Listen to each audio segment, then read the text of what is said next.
नमस्कार दोस्तों, कैसे हैं आप लोग? उम्मीद करता हूं कि आप लोग स्वस्थ होंगे, निरोग होंगे, खुश होंगे। तो आइए, स्वागत है आप लोगों को हमारे यूट्यूब चैनल अक्स के ब्लॉग में। तो और हम ईश्वर से प्रार्थना करते हैं कि आप लोग जल्द से जल्द ठीक हो जाएं और स्वस्थ हो जाएं और हंसते मुस्कुराते रहें।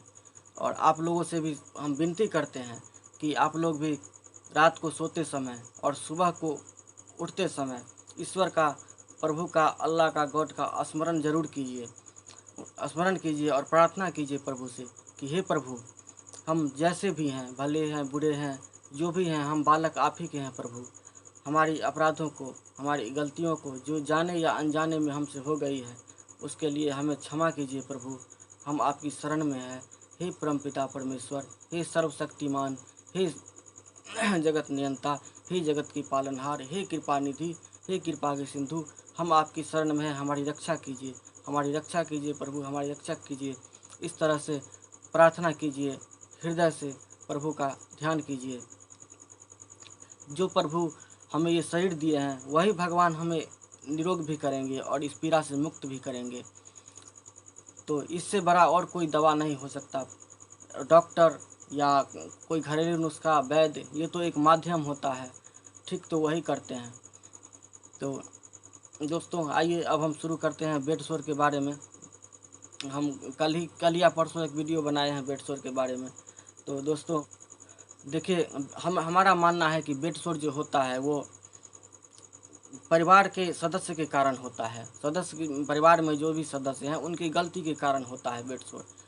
क्योंकि अगर सही ढंग से रोगी का देखभाल किया जाए तो बेड शोर नहीं होता है।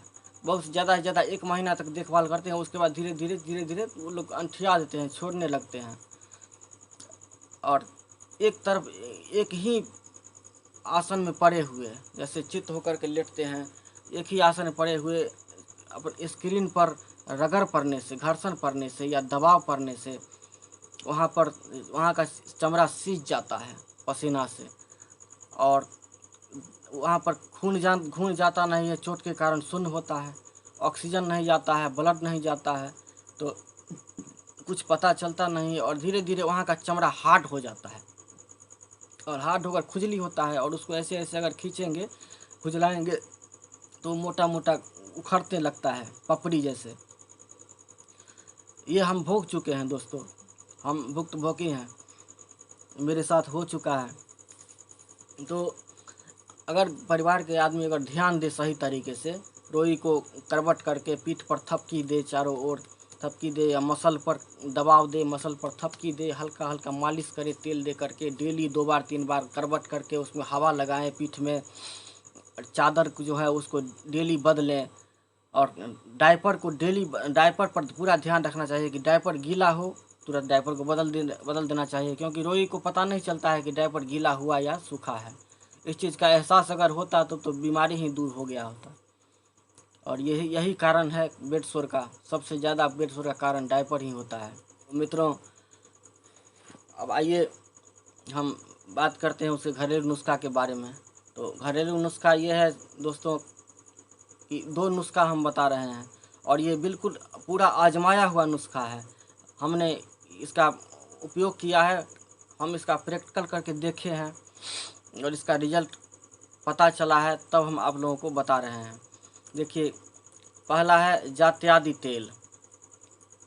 जात्यादि तेल, ये तेल आपको पंसारी के दुकान में या जो रोड पर पहाड़ी लोग जड़ी बूटी बेचते हैं उनके यहाँ ये तेल आपको मिल जाएगा। इस तेल को ले आना है और बैंडेज लेना है, जो पट्टी, कॉटन नहीं लेना है। क्योंकि कॉटन अगर रुई अगर दीजिएगा तो वो रुई उसमें चिपक जाता है घाव में और वो इन्फेक्शन कर देता है, इसलिए रुई नहीं लगाना है, बैंडेज लेना है। और बैंडेज भी अच्छा वाला बैंडेज लीजिएगा, साफ़ वाला, जिसमें कि चिपकने वाली बात ना हो। तो तेल में डुबा करके और घाव को साफ़ करने के बाद वहाँ पर उसको चिपका देना है, बांधना नहीं है, सीधे चिपका करके और रोगी को करवट कर दें या फिर पेट के बल लिटा दें और वहाँ पर हवा लगाएं पंखा से। और घाव थोड़ा ज़्यादा विस्तार में है तो 2 बार लगाएं शाम सुबह, या अगर हल्का घाव है, शुरुआती लक्षण है, तो 1 बार लगाएं। और दूसरा है नुस्खा है, हमारे यहाँ देसी भाषा में दूभी बोलता है। और इसीलिए हम इसको देहाती नुस्खा भी कहते हैं, देसी नुस्खा। दूभी बोलता है, कहीं कहीं दुर्बा बोलते हैं, कहीं दूब बोलते हैं। तो ये देखिए 2 तरह का हो जाता है। एक तो मान लीजिए कि जैसे फील्ड में होता है, पार्क उर्क में लगाए हुए रहता है सजा करके, तो वो दूब नहीं लेना है। दूब लेना है देसी, जो खेत में होता है। खेत में मेड पर आपको मिल जाएगा। उसमें 2 क्वालिटी होता है, एक लाल तना वाला होता है और एक जो है सो वाइट सफ़ेद तना वाला होता है। दोनों में से कोई भी मिल जाए आपको ले लेना है। और उसको ऊपर से जो जो उसका जो मूड़ी होता है, ऊपर का भाग वो मुलायम होता है, वहाँ से तोड़ तोड़ करके लाना है और उसको कूच करके कपड़ा में गाड़ करके उसका रस निकाल ले और उस रस में बैंडेज को डुबा करके और उसी तरह लगाना है जैसे जाते आदि तेल लगाए हैं, और लगा करके ऐसे ही हवा लगाना है। ये बहुत ही रामबाण नुस्खा है दोस्तों, और बचपन से यूज करते आ रहे हैं। पहले तो हम लोग देखते थे कि मुंह में चिबा करके और उसका जो थूक होता था वो घाव पर लगा देता था। ताज़ा कटा हुआ पर भी वो थूक लगा देता था, दूब चिबा करके और वो लगा देता था, खून बंद हो जाता था, घाव ठीक हो जाता था। तो दोस्तों उम्मीद करते हैं कि आप लोग समझ गए होंगे और हमें फॉलो करेंगे। तो दोस्तों वीडियो को लाइक कीजिए, हमारे चैनल को सब्सक्राइब कीजिए और मिलते हैं फिर अगले वीडियो में फिर से कोई नया नुस्खा लेकर के।